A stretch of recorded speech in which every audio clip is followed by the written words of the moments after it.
Ардашчыда жүрүп, сегиз бай кылмыш керек. Менин кылмышым кандай экенин айтышып уялгачырчы. Мен бүгүн ошол менден дебаттан качып жүргөн бир талапкерге кайрылайын дедим элем. Ардашчыда жүрүп, Сегизбаев кылмышкер деп жүрөт. Менин кылмышым кандай экенин айтчы уялбай эле. Же болбосо дебатка чыгып, бетме-бет бетиме айтчы. Мен сенин кылмыштарыңды эле айтып берейин. Мына сүрөттөр. Бүгүнкү күндө Максим Бакиев, Жаныш Бакиев менен эч кандай мамилем жок деп жүрөсүң. Мына топтолгон сүрөттөр. Бул жерде Жаныш Бакиев тоюна эң жакын 100 адамды чогулткан. Ошонун адамдын арасында сен жүрөсүң. Сен жүрөсүң. Сен кылмышкерсиңби же мен кылмышкерминби? Биринчи суроом. $400,000 Инвестбанк Скулдон 2001 жылы алдың белең?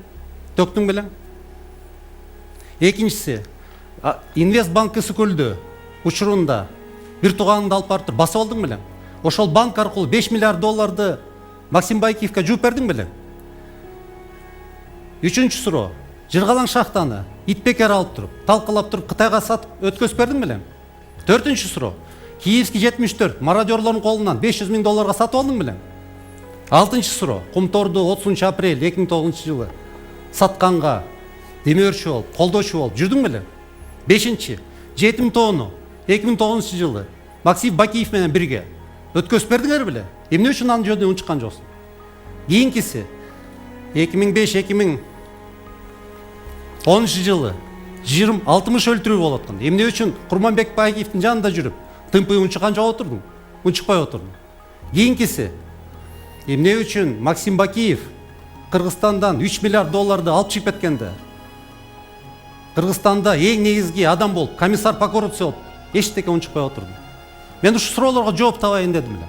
Бүгүнкү күндө рекламага $1 миллион кетирип атасың. Кимден алдың? Максим Бакиевденби? Жаныш Бакиевденби? Же пенсионерлерден чогулттуңбу? Мына ушул суроолорго жооп берчи. Эгерде эркек болсоң, бетме-бет сүйлөшөлү, качпаңыз. Болгон чындыкты бири-бирибизге айтышайлы. Эгерде мен күнөөлүү болсом, мени кылмышкер дегиле. Эгерде сиз күнөөлүү болсоңуз, мойнуңузга алып, кыргыз элинин астына чөгөлөп туруп, кечирим сурагыла. Силердин режимиңардын курмандыгы мына Атабекте жатат. Ошол режимди кайтарууга мен жол бербейм. Биз кыргыз эли баарын көргөнбүз, түшүнгөнбүз. Мындайга жол жок. Аракетиңерди токтоткула. Рахмат.